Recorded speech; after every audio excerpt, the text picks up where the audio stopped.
أعوذ بالله من الشيطان الرجيم. بسم الله الرحمن الرحيم. إن الحمد لله نحمده ونستعينه ونستغفره ونعوذ بالله من شرور أنفسنا ومن سيئات أعمالنا. من يهده الله فلا مضل له ومن يضلل فلا هادي له. وأشهد أن لا إله إلا الله وحده لا شريك له وأشهد أن محمدا عبده ورسوله. أما بعد فإن خير الحديث كتاب الله وخير الهدي هدي محمد صلى الله عليه وسلم وشر الأمور محدثاتها وكل محدثة بدعة وكل بدعة ضلالة وكل ضلالة في النار. رب اشرح لي صدري ويسر لي أمري واحلل عقدة من لساني يفقهوا قولي. رب أعوذ بك من همزات الشياطين وأعوذ بك رب أن يحضرون. أعوذ بالله السميع العليم من الشيطان الرجيم. يا أيها الذين آمنوا قوا أنفسكم وأهليكم نارا وقودها الناس والحجارة عليها ملائكة غلاظ شداد لا يعصون الله ما أمرهم ويفعلون ما يؤمرون. وقال الله تبارك وتعالى يا أيها الذين آمنوا لا تلهكم أموالكم ولا أولادكم عن ذكر الله. قرآن کریم کے یہ دو مقامات ہیں جہاں سے ایک آیت بلکہ دوسری آیت کا ایک حصہ میں نے پڑھا ہے. پہلی آیت سورۃ التحریم کی آیت نمبر 6 ہے، جبکہ دوسری آیت سورۃ المنافقون کی آیت نمبر 9 کا پہلا حصہ ہے. ان دونوں آیتوں میں ایک لفظ جو مشترک ہے وہ ہے اولاد. اولاد کے بارے میں دونوں آیتوں میں تذکرہ آیا ہے. پہلی اس میں یا ایھا الذین آمنوا لا تلہکم یا ایھا الذین آمنوا قوا انفسکم واہلیکم نارا. اہل میں اولاد آئے گی یا نہیں؟ اور دوسری صاف ہے یا ایھا الذین آمنوا لا تلہکم اموالکم ولا اولادکم عن ذکر اللہ. اللہ رب العزت نے اولاد کو انسان کے لیے بہت بڑی نعمت بنایا ہے، اور اس میں کوئی شک نہیں ہے. آپ کسی کو دیکھ لیں، آدمی لاکھوں میں، کروڑوں میں، ملینز میں کھیل رہا ہو لیکن اولاد کی دولت سے محروم ہو، آپ کو اس کے چہرے سے نظر آ جائے گا. اور تو اور آپ کو چہرے سے بھی کچھ نظر آئے گا کہ اس آدمی میں کون سی کمی ہے. اور بہت سے ایسے لوگ پہچان لیے گئے کہ واقعی اولاد جیسی دولت سے محروم ہے. دولت کی کوئی کمی نہیں، مال بے شمار، فیکٹریاں ہیں، ملیں ہیں، کمپنیاں ہیں، کاروبار ہیں، لیکن اولاد نہیں. یہ ایک الگ بات ہے کہ انسان کو اولاد ہو نہ ہو، انسان میں اللہ رب العزت نے دولت کی محبت ایسی بھر دی ہے کہ وہ مرتے دم تک ختم نہیں ہوتی. ایک آدمی کی اولاد نہیں ہے، اسے اتنا لمبا چوڑا کرنے کی کوئی ذکر نہیں. اولاد ہے نہیں ہے، دولت سے پیار ہے ہمارا. اللہ رب العزت فرما رہے ہیں کہ تمہیں لا تلہکم، اے ایمان والو، یا ایھا الذین آمنوا لا تلہکم اموالکم ولا اولادکم عن ذکر اللہ. تمہاری دولت، تمہارے اموال اور تمہاری اولاد کہیں تمہیں اللہ کے ذکر سے ہلاک نہ کر دیں، اللہ کے ذکر سے پھیر نہ دیں. اور دوسری جگہ اللہ رب العزت نے فرمایا کہ تمہیں اے ایمان والو، دونوں جگہ خطاب ایمان والوں سے ہی ہے. یا ایھا الذین آمنوا قوا انفسکم واہلیکم نارا اے ایمان والو اپنے آپ کو اور اپنے اہل و عیال کو جہنم کی آگ سے بچاؤ۔ اور ساتھ ہی اللہ رب العزت نے جہنم کی آگ کی تھوڑی سی صفت بیان کر دی، وقودها الناس والحجارہ۔ جہنم کی آگ وہ آگ ہے کہ جس کا ایندھن لکڑیاں نہیں ہوں گی، درخت کی لکڑی نہیں ہوگی۔ وقودها الناس والحجارہ، اس کا ایندھن ناس ہوں گے، لوگ ہوں گے یا پتھر ہوں گے۔ پتھر تو جلتا ہے نا، یہ تو معروف ہے۔ بڑے بڑے بھٹے جو ہیں ان میں لکڑیاں تو نہیں ڈالی جاتی جو اینٹیں پکاتے ہیں، اس میں پتھر ہی جلتا ہے، لیکن ذرا تھوڑا سا اسپیشل قسم کا پتھر ہوتا ہے۔ اللہ رب العزت فرما رہے ہیں کہ اس جہنم کا ایندھن انسان ہوں گے، اس جہنم کا ایندھن پتھر ہوں گے۔ علیہا ملائکۃ غلاظ شداد، اس جہنم کے داروغے، اس جہنم کو چاروں طرف سے گھیرے ہوئے کنٹرول کرنے والے فرشتے، ملائکۃ غلاظ شداد، وہ بڑے ہی سخت گیر ہوں گے۔ سخت گیر، آدمی رو رہا ہو، چیخ رہا ہو، چلا رہا ہو تو دل میں آتا ہے کہ چلو اس کو چھوڑ دو۔ ہم تو ایسے دنیا میں عام طور ہوتا ہے نا، آدمی کوئی منتیں سماجتیں کر رہا ہو، ہاتھ جوڑ رہا ہو، پاؤں پڑ رہا ہو، اور دوسرا آدمی اکڑے ہوئے اس کے گردن کا سریا ہی نہ ٹیڑھا ہو رہا ہو، تو لوگ کہتے ہیں کتنا ظالم ہے، کتنا ظالم ہے کہ وہ چیخ رہا ہے لیکن یہ چھوڑنے کا نام نہیں لے رہا۔ ترس آ جاتا ہے، لیکن اللہ نے ان فرشتوں کے دل ایسے بنائے، ان کی ڈیوٹی ایسی لگائی، لا یعصون اللہ ما امرہم، وہ بڑے سخت گیر ہیں، سخت دل ہیں، اور وہ اللہ کے حکم کی کبھی نافرمانی نہیں کرتے۔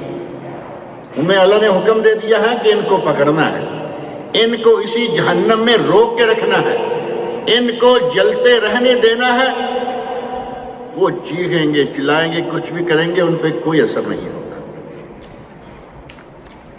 اور ساتھ ہی فرمایا وَيَفْعَلُونَ مَا يُؤْمَرُونَ، وہ وہی کرتے ہیں جو کہ انہیں حکم دیا گیا ہے۔ اللہ نے جو حکم دے دیا ایک مرتبہ کہ تمہاری یہ ڈیوٹی ہے، اس سے وہ سرے منہ انحراف نہیں کرتے۔ غرض یہ کہ مال کی طرح اولاد بھی بہت بڑی دولت ہے۔ اللہ رب العزت ہر اس شخص کو اولاد عطا فرمائے جس کے پاس اولاد نہیں ہے،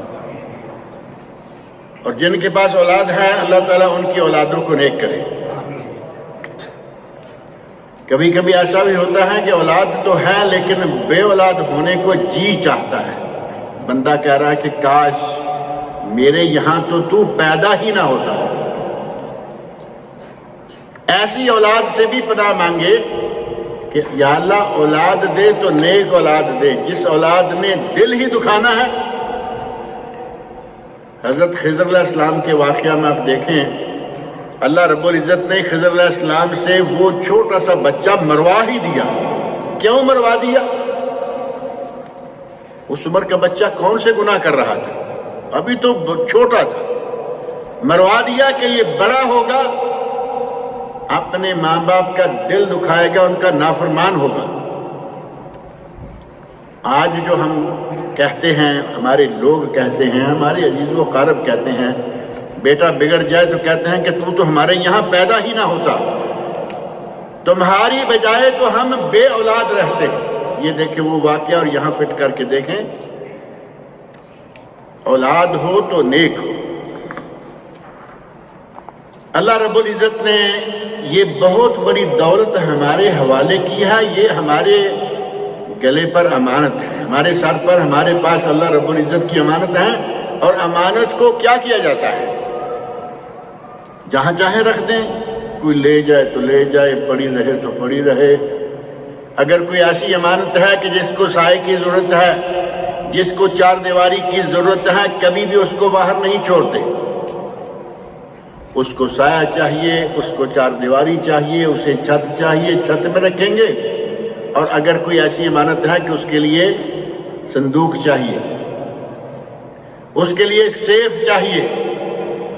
صندوق تو آج کل معمولی بات ہے نا، صندوق کو توڑنا تو بہت آسان ہو گیا، بلکہ کچھ لوگ تو ایسے ہیں، اتنے ماہر لوگ ہیں کہ وہ کہتے ہیں میں ہوا میں بلیڈ پھینکوں تو وہ کسی نہ کسی کی جیب کاٹ کے لے آئے گا۔ تعجب ہوتا ہے یا نہیں؟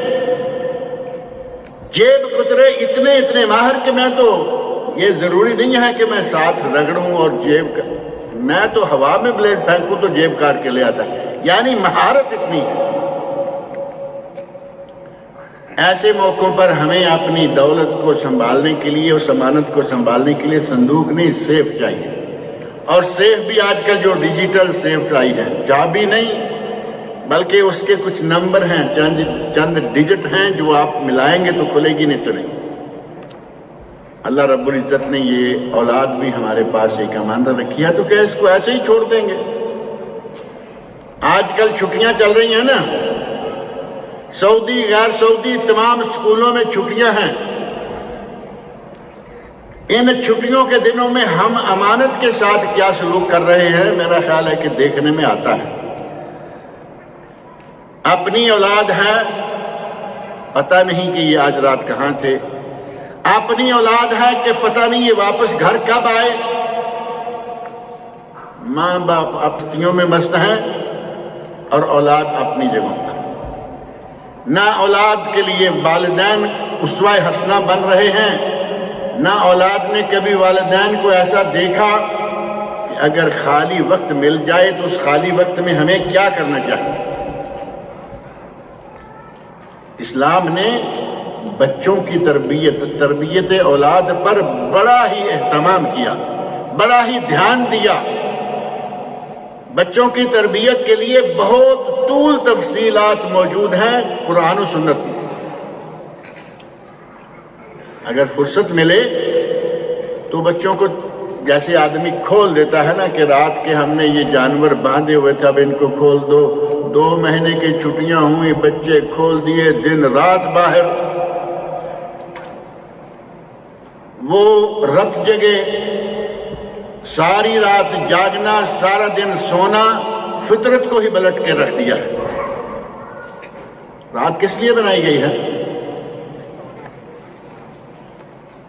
رات کو اللہ نے سونے کے لیے پردہ بنایا ہے، اور دن کو وَجَعَلْنَا النَّهَارَ مَعَاشًا، دن کو ہم نے معاش، کمائی کے لیے، روٹی روزی کمانے کے لیے، دن کو اللہ رب العزت نے ہمارے لیے کام کاج کے لیے۔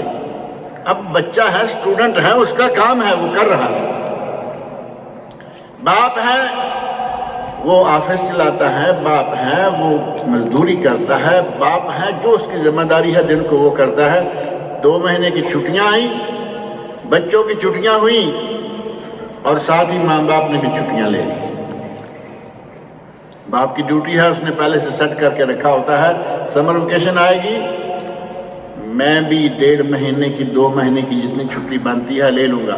1 مہینے کی تو تقریباً سب کی ہوتی ہے نا، کسی کی 45 دن کی ہے، کسی کی 2 مہینے کی۔ اب نہ اولاد کے پاس کوئی پڑھنے کے لیے کوئی کلاس، کوئی اسکول ہے، نہ ماں باپ میں سے کسی کے پاس کوئی کام کاج ہے۔ اب کیا ہے؟ ساری رات جاگنا، ساری رات سونا، اور خاص طور پر دن کو اتنا سونا کہ ظہر بھی گئی اور عصر بھی گئی۔ اور یہ سب لوگ کب اٹھ رہے ہیں؟ مغرب سے تھوڑا پہلے۔ میں مان لیتا ہوں کہ یہ عشاء بھی پڑھ چکے ہوں گے اور یہ فجر بھی پڑھ کے سوئے ہوں گے، ٹھیک ہے۔ مغرب، عشاء اور فجر، کیا 24 گھنٹے میں یہ 3 ہی نمازیں ہیں کہ ان کو بر وقت پڑھنا ہے؟ اللہ نے ہم پر 5 نمازیں فرض کی، اور 5 نمازوں کے لیے ان الصلاۃ کانت علی المؤمنین کتابا موقوتا، اللہ نے نماز کو اس کے وقت پر ادا کرنا ہمارے لیے فرض قرار دیا ہے۔ 2 نمازیں بلا ناغہ جا رہی ہیں، عصر کے مغرب کے قریب اٹھے، اب ناشتہ ڈھونڈا، ساتھ ہی کچھ جی چاہا تو دو نمازیں پڑھ لی، نہیں چاہا تو پتہ نہیں کیا کیا کیا نہیں کیا۔ اللہ رب العزت نے ماں باپ سے خاص طور پر پوچھنا ہے کہ تمہیں یہ امانت اس لیے دی تھی کہ تم ضائع کر لو؟ خود تو تم نہیں سدھرے تھے، کم از کم ان کو ہی سدھار لیتے۔ اللہ رب العزت بچوں سے زیادہ ان کے ماں باپ سے پوچھے گا۔ اور نبی اکرم صلی اللہ علیہ وسلم نے ارشاد فرمایا ہے کلکم راع وکلکم مسئول عن رعیتہ، تم میں سے ہر شخص راع نگران ہے، حاکم ہے، اور ہر شخص جو اس کے تحت لوگ ہیں ان کے بارے میں مسئول ہے، جواب دہ ہے۔ اور فرمایا کہ فالرجل راع فی بیتہ وہو مسئول عن رعیتہ، مرد اپنے گھر کا نگران ہے، گھر کا حاکم ہے، اور گھر کے اندر جتنے لوگ اس کے تحت کام کرتے ہیں، اس کے ماتحت ہیں، چل رہے ہیں، جی رہے ہیں، ان سب کی طرف سے وہ جواب دہ ہے۔ والمرأة راعیہ فی بیت زوجہا، عورت اپنے شوہر کے گھر میں نگران ہے۔ یہ دونوں میاں بیوی ہیں، دونوں نگران ہو گئے نا، شوہر بھی نگران ہے، بیوی بھی نگران ہے۔ اور بیوی کے بارے میں فرمایا وَهِيَ مَسْئُولَةٌ عَنْ رَعِيَّتِهَا، وہ بھی اپنی رعیت ہے۔ ہمارے یہاں رعیت پاک و ہند میں بڑا مشہور لفظ ہے نہیں، رعایا اور رعیت کہتے ہیں کہ یہ کیسا علاقے کا گورنر آ گیا، رعیت کی پرواہ نہیں، رعایا کی پرواہ نہیں، یعنی اس کے جو عوام ہیں، عورت اپنے گھر کے عوام کی مسئول اور مرد اپنے گھر کے عوام کا مسئول، یہ دو مسئول ہیں گھر کے خاص طور پر۔ اور پھر ساتھ ہی نبی اکرم صلی اللہ علیہ وسلم نے ارشاد فرما دیا کہ ہر کوئی اپنے زیر دست لوگوں کے بارے میں مسئول ہے۔ ان اللہ سائل کل راع عما استرعاہ، اللہ ہر کسی کو پوچھے گا کہ جن کے بارے میں تمہاری ڈیوٹی لگائی تھی وہ تم نے اپنا کام کیا یا نہیں کیا؟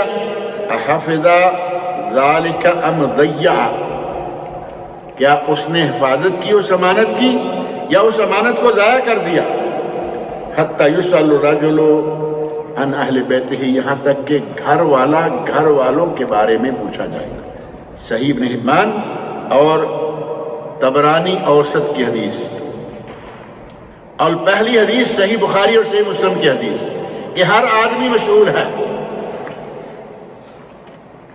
ہماری مسئولیت سال میں 10 مہینے تو کچھ نہ کچھ رہتی ہیں، 10 مہینے یا 9 مہینے، چھٹیاں 3 مہینے، پہلے یہاں 4 مہینے ہوا کرتی ہیں۔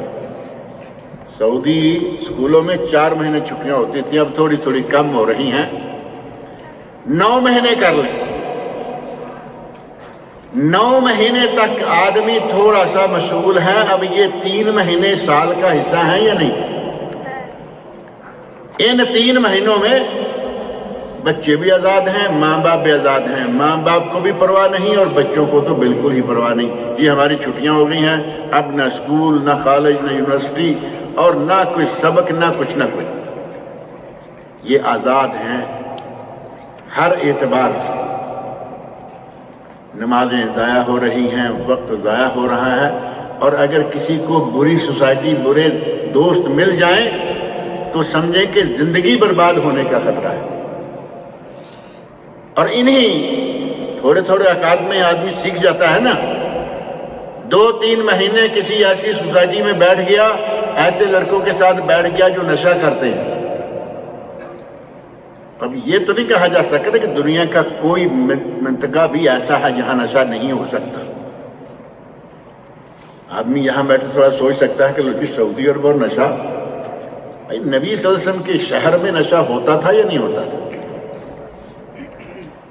حضرت عمر فاروق جیسا عظیم انسان نبوت کے بعد پہلا دور خلافت گزر گیا، دوسرا دور خلافت آیا، رمضان میں آدمی نے شراب پی ہوئی ہے۔ عاشورہ کے روزہ لوگوں نے روزہ رکھا ہوا ہے، اس نے شراب پیا۔ وہ موقع ہے جب حضرت عمر فاروق رضی اللہ عنہ نے فرمایا تھا ویلک والصبیان صیام، ارے بدبخت تو شراب پیے ہوئے روزہ توڑے ہوئے ہے، ہمارے تو بچوں نے بھی روزے رکھے ہوئے۔ ان 3 مہینوں میں بھی اپنی اولاد کو اپنی نگرانی میں رکھیں اور اچھے اچھے پروگرام بنائیں۔ کہیں ایسا نہ ہو کہ چھٹیوں میں جو پچھلے 9 مہینے کی محنت ہے وہ بھی ضائع جائے۔ ان چھٹیوں میں کچھ کام ایسے ہوتے ہیں جو عام حالات میں نہیں ہوتے، مثلا آن لائن اسلامک کورس بہت سارے شروع ہو جاتے ہیں، on line Quran, on line تفسیر، آن لائن سیرت، آن لائن اسلامک لیول 1۔ کچھ لوگوں نے مستقل یہ سلسلہ شروع کیا ہوا ہے، لیول 1 پچھلے سال تھا، اس سال لیول 2 ہے، اگلے 3، اگلے 4۔ کسی نہ کسی لیول میں حصہ لے لیں۔ فراغت کو نبی اکرم صلی اللہ علیہ وسلم نے نعمت قرار دیا ہے۔ فراغت خالی وقت مل جائے تو بڑی نعمت ہے یا نہیں؟ ایک آدمی 24 گھنٹے بیچارہ کیا کہتے ہیں کولو کے بیل کی طرح جدا رہتا ہے، اسے پتہ نہیں باہر کیا ہو رہا ہے، اسے پتہ نہیں بازار کہاں ہے، اپنی مزدوری میں اس بیچارے کو کوئی وقت نہیں ملتا۔ ایک یہ ہے، اور ایک 6، 8 یا حد سے حد 10 گھنٹے ڈیوٹی کرتا ہے اور اس کے پاس 14 گھنٹے خالی ہیں۔ یہ 14 گھنٹے فراغت کے ہیں، اس میں سے کتنا سو لے گا؟ میڈیکل نیند جو ہے وہ 8 گھنٹے کہی گئی نا، زیادہ سے زیادہ، اور وہ بھی 8 گھنٹے جوان آدمی، اور جو تھوڑے آگے نکل چکے ہیں ان کے لیے 4، 5، 6 بہت ہوتے ہیں۔ بہرحال میڈیکل نیند پوری کرنے کے لیے اسے 14 گھنٹے میں سے 8 دے دیجئے، پیچھے بچے 6 گھنٹے۔ ہم ان 6 گھنٹوں میں کیا کرے گا؟ بہت اچھا ہے کہ اپنے لیے کوئی بہتر کورس کا اختیار کریں اور کوئی ایسا سلسلہ شروع کریں قرآن کریم کی۔ یہاں مساجد میں تحفیظ القرآن کے حلقے ہوتے ہیں، آپ دیکھتے ہیں مسجد میں 4، 5، 6 کونوں پر علماء کرام قاری حضرات بیٹھے ہوئے تحفیظ کرا رہے ہیں۔ بچوں کو ان میں داخل کریں۔ بچوں کے لیے، بڑوں کے لیے جو آن لائن کورس ہیں، آج کل تو الحمدللہ یہ مسئلہ بڑا آسان ہو گیا ہے، آپ کو کہیں چھوڑنے نہیں جانا، پک اپ ڈراپ کا معاملہ ختم۔ پک اینڈ ڈراپ کوئی نہیں، پک اینڈ ڈراپ اپنے گھر کے اندر، بس ایک سوئچ کھولیے اور ایک کلک پر آپ کے سامنے پوری یونیورسٹی کھلی ہوئی ہے، اس سے فائدہ اٹھائیے، ان چھٹیوں کو ضائع نہ جانے دیجیے۔ اور اسی طرح ان چھٹیوں میں اپنے عزیز و اقارب کو ملنے کا پلان کریں۔ عزیز و اقارب، خالہ ہے، پھوپھی ہے، چچا ہے، تایا ہے، عزیز و اقارب، بہن ہے، بھائی ہیں، اگر ملیں تو ملنے کے لیے وہاں جائیں۔ ہم کہاں جاتے ہیں؟ ہم نے پچھلے سال سے باقاعدہ سیٹنگ شروع کر رکھی ہے کہ اس مرتبہ ہم کہاں جائیں گے؟ یورپ۔ یہاں گرمی ہے، وہاں ٹھنڈ ہے، ہم ٹھنڈ میں جائیں گے۔ ٹھنڈ میں جا کے جو کچھ دیکھ کے آتے ہیں وہ ساری دنیا جانتی ہے۔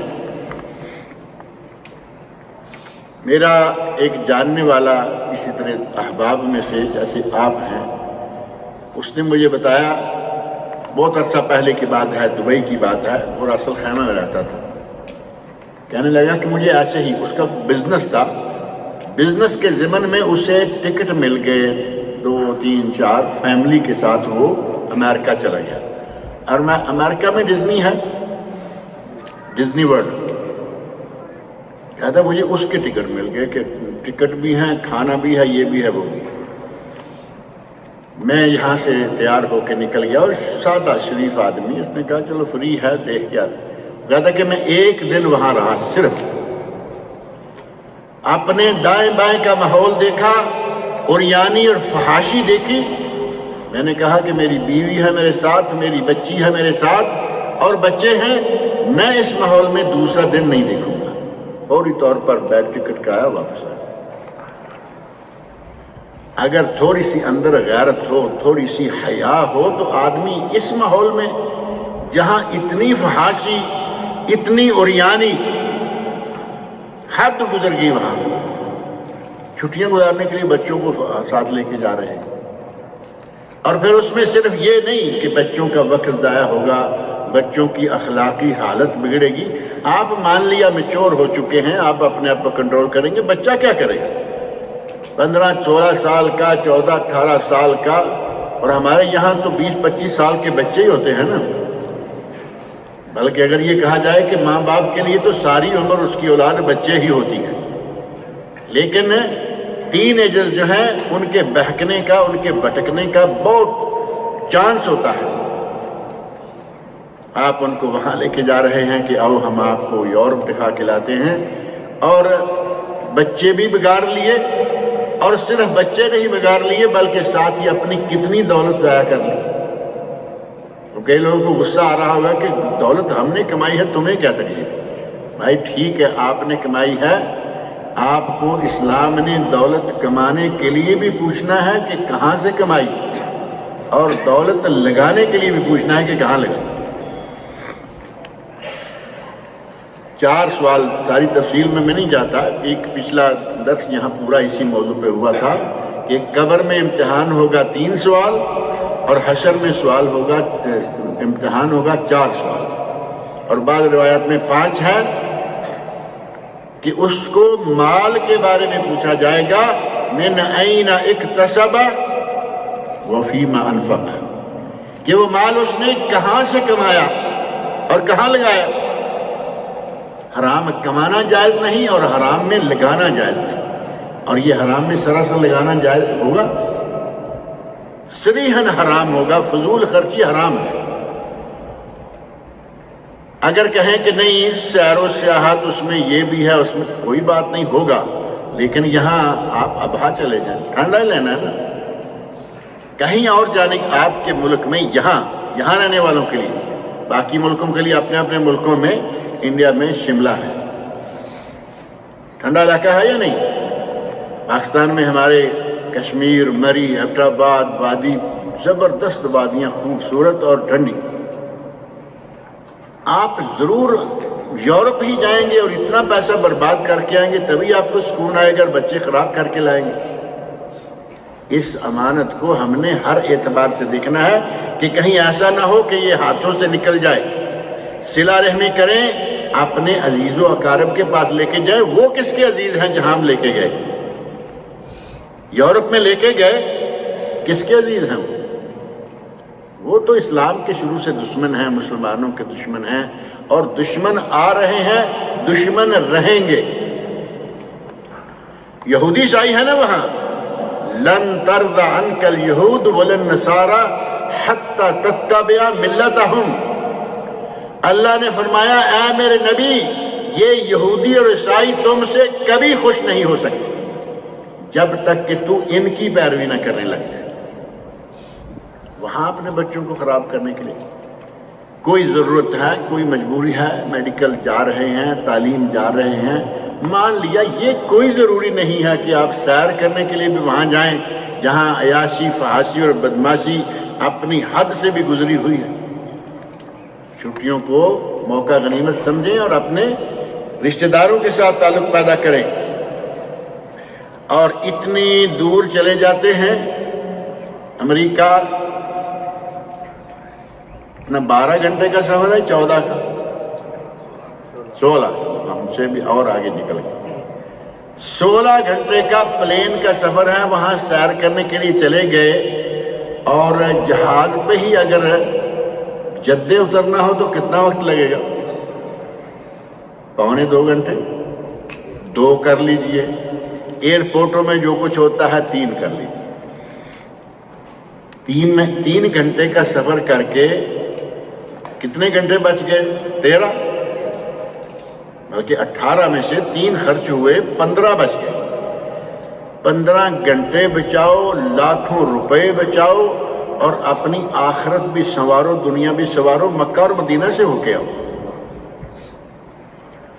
یہ چھٹیاں موقع ہے، ٹھیک ہے آپ نے بھی چھٹیاں لے لیں کہ بچوں کے ساتھ ٹائم سپینڈ کریں گے، بچوں کے ساتھ ٹائم سپینڈ کرنے کی ایک پلاننگ کریں، ایک ایسا ہمارے ساتھ پلان ہونا چاہیے کہ پتہ چلے یہ مسلمان والدین ہیں، یہ اسلامی ماحول میں رہتے ہیں، یہ اپنے بچوں کو اسلامی ماحول میں رکھنا چاہتے ہیں، کچھ اس قسم کا پروگرام بنائے۔ ہمارے پروگرام بھی بڑے عجیب و غریب ہوتے ہیں، بچوں کو اٹھایا سیدھے وہاں لے گئے جیسے جہاں عموماً حیوانوں کی طرح زندگی گزاری جا رہی ہے۔ حیوانوں کے یہاں بھی نہ کوئی کپڑا ہوتا ہے نہ کچھ ہوتا ہے۔ کئی لوگ بڑے عجیب ہوتے ہیں، وہ ان کی تعریف میں بڑے عجیب و غریب جملے استعمال کریں گے۔ وہ کہتے ہیں کہ نہ تن پہ کپڑا نہ من میں میل، یہ ان کی صفت بیان کی جاتی ہے۔ تن پہ کپڑا نہیں، ننگے ہیں لیکن من میں کوئی میل نہیں، کسی کے خلاف نفرت نہیں، کسی پر غصہ نہیں۔ کہاں سے یہ تم جملے گھڑ کے لا رہے ہو؟ اسلام تمہیں سکھاتا ہے، سورۃ الحجرات پڑھ کے دیکھیں، من سے میل آپ نہ نکالیں تو پھر اسلام کا کیا قصور ہے؟ صرف سورہ حجرات کے تھوڑے سے کلمات دیکھ لیں، آپ کو پتہ چلے کہ من میں میل رہ ہی نہیں سکتا۔ میل ہم خود جما کے بیٹھے ہوئے ہیں، اور ان کی تاریخ میں، ان کی تاریخوں میں رطب اللسان ہے، نہ تن پہ کپڑا نہ من میں میل۔ ان کے تن بھی گندے، ان کے من بھی گندے، ان کا اندر بھی گندا، ان کا باہر بھی گندا۔ اپنے بچوں کے لیے کوئی اچھا پروگرام بنائیے، اچھے طریقے سے ان کو یہ چھٹیاں گزارنے کا، اور باقی دنوں کا، صرف چھٹیاں کا نہیں، باقی اوقات کا۔ حضرت عمر فاروق رضی اللہ عنہ، حضرت عمر فاروق رضی اللہ عنہ، ہمارا حال جو دیکھیں اور حضرت عمر فاروق رضی اللہ عنہ کے دیکھیں، فرماتے ہیں انی لاکرہ ان ارا احدکم سبحلا، میں تم میں سے کسی کو ایسی حالت میں دیکھوں کہ وہ کچھ بھی نہیں کر رہا، بیکار، کسی قسم کا کوئی کام نہیں ہے، مجھے یہ اچھا نہیں لگتا۔ لا فی عمل الدنیا ولا فی عمل الاخرہ، کہ نہ تو وہ کوئی دنیا کا کام کر رہا ہے نہ آخرت کا۔ یہ نہیں کہا کہ وہ ہر وقت نماز پڑھے، دنیا کا بھی کوئی نہیں کر رہا، آخرت کا بھی کوئی نہیں کر رہا۔ یہ جو پیسے برباد کرنے کے لیے ان علاقوں میں جاتے ہیں، یہ کیا دنیا کا کام ہے؟ یہ نہ دنیا کا کام ہے بلکہ الٹا آخرت کی بربادی کا سامان ہے۔ اپنے بچوں کو ایک اچھا ماحول دیجئے، ان کی صحیح معنوں میں تربیت کیجئے۔ اللہ رب العزت نے ہمارے ذمے ان کی تربیت لگائی ہے، اور خود ان کے لیے اسوہ حسنہ بنیے۔ ہم پہلے سے 4-6 مہینے پہلے سے ہم ہی اٹکیلیاں لے رہے ہوتے ہیں کہ بھائی اس مرتبہ ہم کہاں جائیں گے۔ بچوں کو بھی وہاں آنے تک کتنا پمپ کر رکھا ہے ہم نے کہ ہم اس مرتبہ کہاں جا رہے ہیں۔ جب آپ کا حال یہ ہوگا تو بچے بیچارے کیا کریں گے؟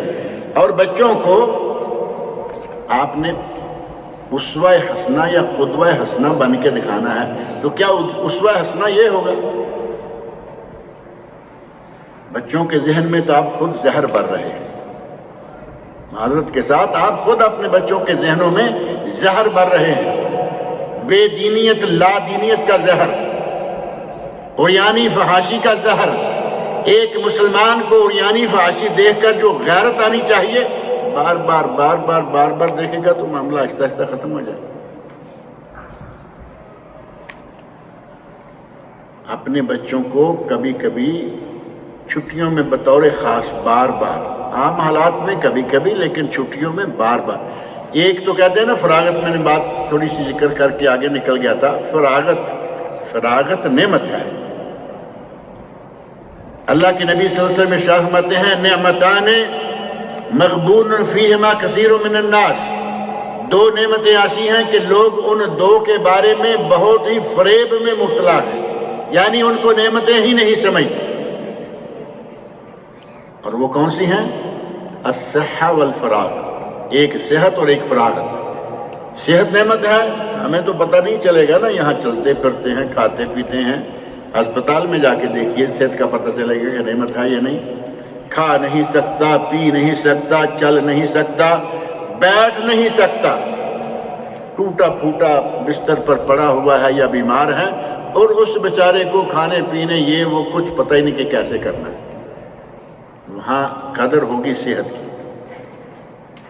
اور اگر آپ نے فراغت کے بارے میں پوچھنا ہے تو پھر اس مزدور سے پوچھیے جس کا میں نے ذکر کیا کہ بیچارے کو پتہ ہی نہیں 24 گھنٹے وہ کیسے کولو کے بیل کی طرح چل رہا ہے، اور ہم 6-8 گھنٹے کام کر کے مزے سے بیٹھے ہوئے ہیں۔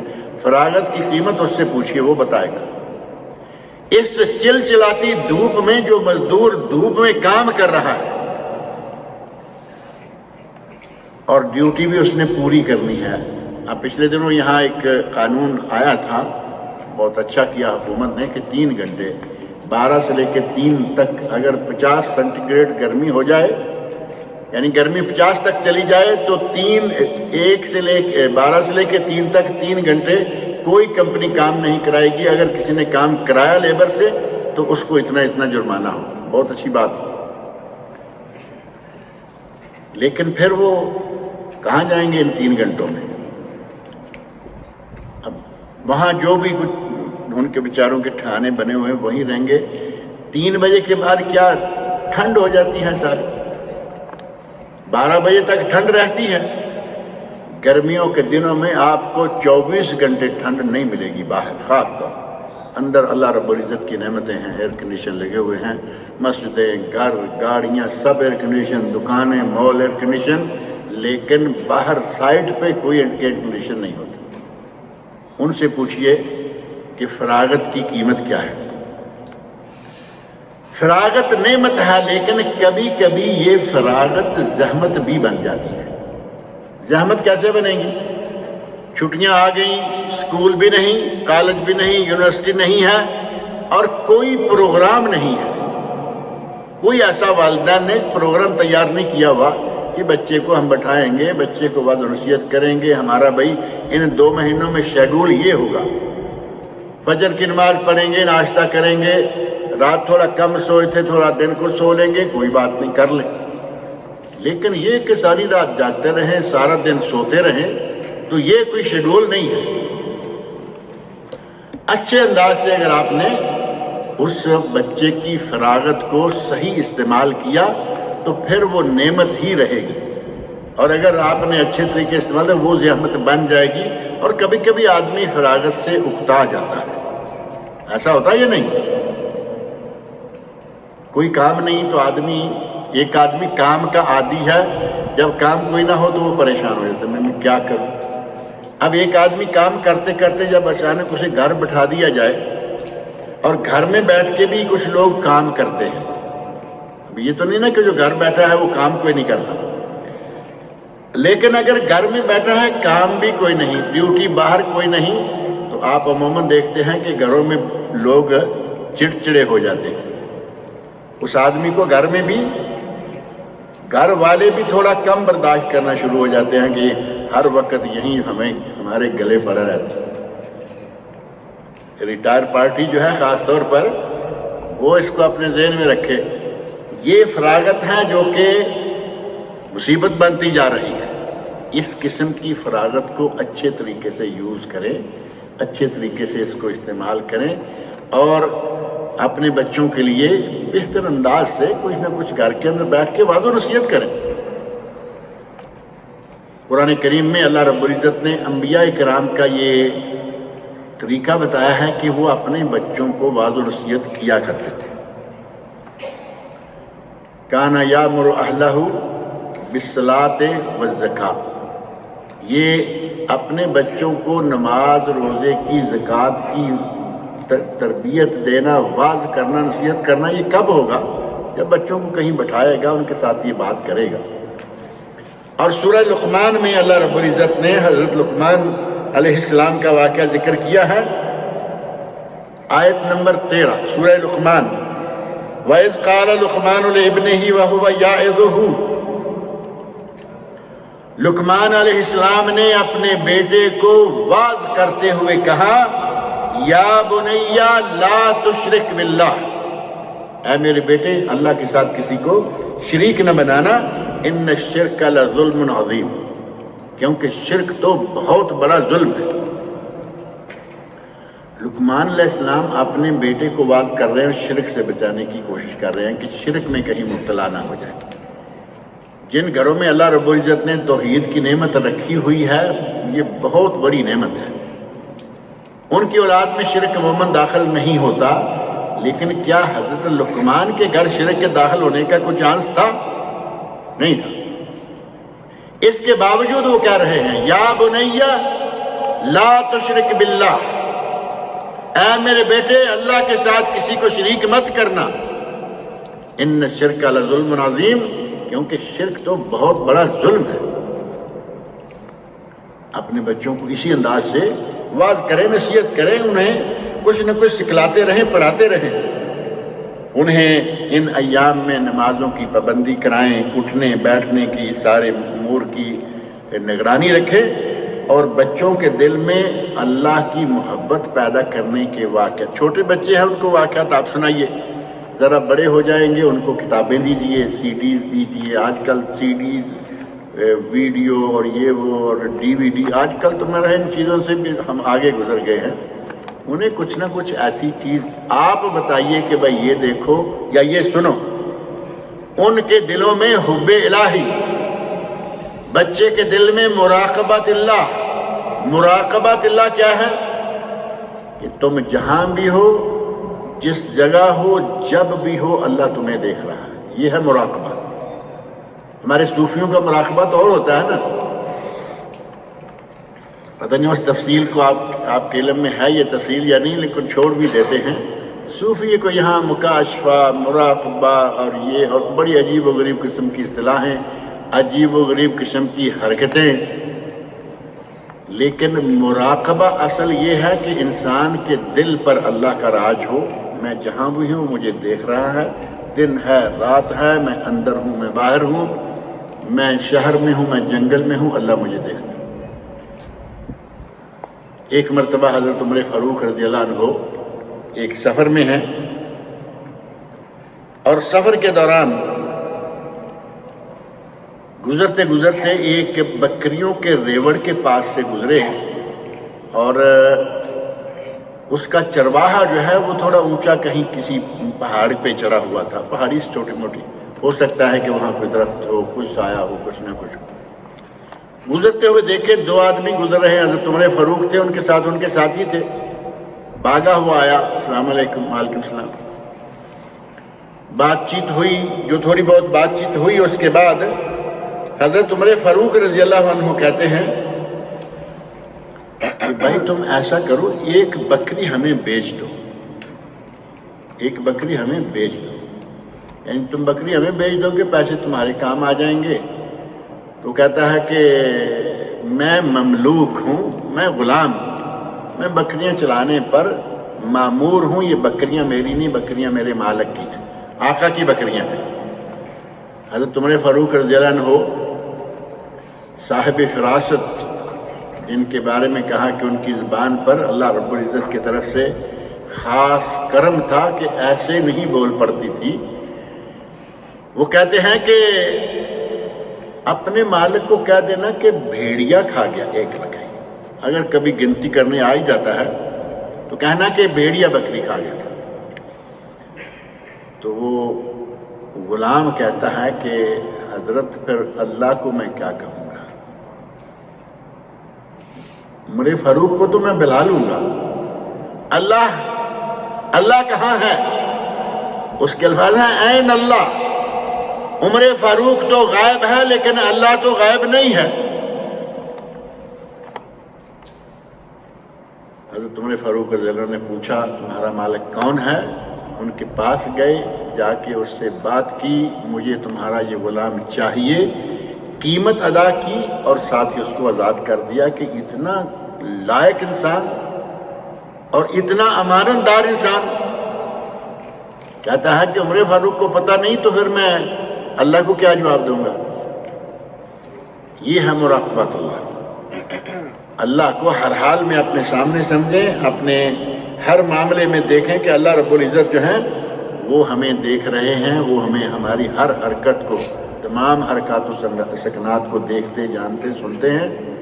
اور ساتھ ہی نبی اکرم صلی اللہ علیہ وسلم کی محبت بچوں کے دلوں میں پیدا کریں۔ ہمارے یہاں بچوں کو کچھ دکھائیں گے بھی تو ٹام جیری،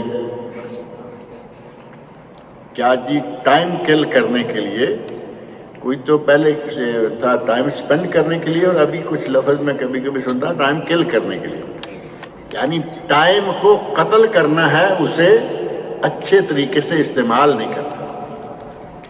ٹام جیری لگا دیا، اس طرح کی فالتو چیزیں لگا دی۔ بچوں کو ایسے واقعات، انبیاء کے واقعات موجود ہیں، انگلش میں موجود ہیں، اردو میں موجود ہیں، عربی میں موجود ہیں، جس زبان کا کوئی جاننے والا ہے ہر زبان میں انبیاء کے واقعات موجود ہیں، اچھے اتھینٹک قسم کے موجود ہیں۔ اور اسی طرح نبی اکرم صلی اللہ علیہ وسلم کی سیرت طیبہ کے بارے میں واقعات موجود ہیں۔ اس قسم کے واقعات ان کو سنائیں، سکھلائیں، تاکہ وہ بچے جو ہیں نبی اکرم صلی اللہ علیہ وسلم سے محبت کرنے لگیں۔ اور اس وقت تک آدمی مومن ہی نہیں ہوتا جب تک نبی صلی اللہ علیہ وسلم سے محبت نہ کرنے لگے، بلکہ نبی صلی اللہ علیہ وسلم نے تو یہاں تک فرمایا ہے لا یؤمن احدکم حتی اکون احب الیہ من ولدہ ووالدہ والناس اجمعین۔ تم میں سے کوئی شخص اس وقت تک مومن نہیں ہو سکتا جب تک کہ میں اسے اس کے والد اور اس کے ولد، یعنی ماں باپ اور اولاد، والناس اجمعین، اور جتنی بھی دنیا ان کے علاوہ اس کی ہے، تمام لوگوں سے زیادہ جب تک مجھ سے محبت نہ کرنے لگے وہ مومن نہیں ہو سکتا۔ صحیح بخاری مسلم کے حدیث۔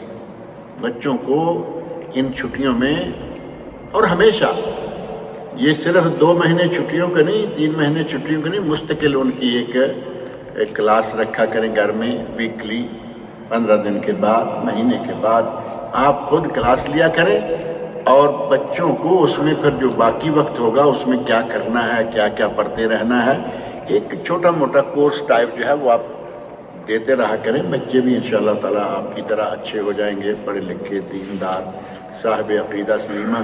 ہمارے یہاں اللہ رب العزت کا بہت بڑا احسان ہے کہ یہاں آ کے خاص طور پر ہمیں عقیدے کا پتہ چل گیا کہ عقیدہ کیا ہے، اللہ کیا ہے، اللہ کے بارے میں کیا ہمارا ایمان ہونا چاہیے۔ اگر یہ چیزیں ہمیں اللہ رب العزت نے دے دی ہیں تو بچوں کے دلوں میں ڈالیں، کیونکہ بچے ہمارے جب چھٹی واپس جاتے ہیں تو جو ماحول وہاں دیکھتے ہیں نا، کسی کا چچا مزار پہ جا رہا ہے، کسی کی خالہ مزار سے آ رہی ہے، کسی کی پھوپھی بازار میں جا رہی ہے، بازار نکل جاتا ہے لفظ، لیکن وہاں تو مزار زیادہ ہوتے ہیں، بازار کم ہوتے ہیں۔ ایک بازار میں کئی مزار ہیں۔ بچوں کی تربیت کریں، ان کو توحید، ایمان، عقیدہ، یہ چیزیں سکھلائیں۔ اللہ رب العزت سے میری دعا ہے کہ وہ مجھے اور آپ سب لوگوں کو نیک عمل کی توفیق عطا فرمائے۔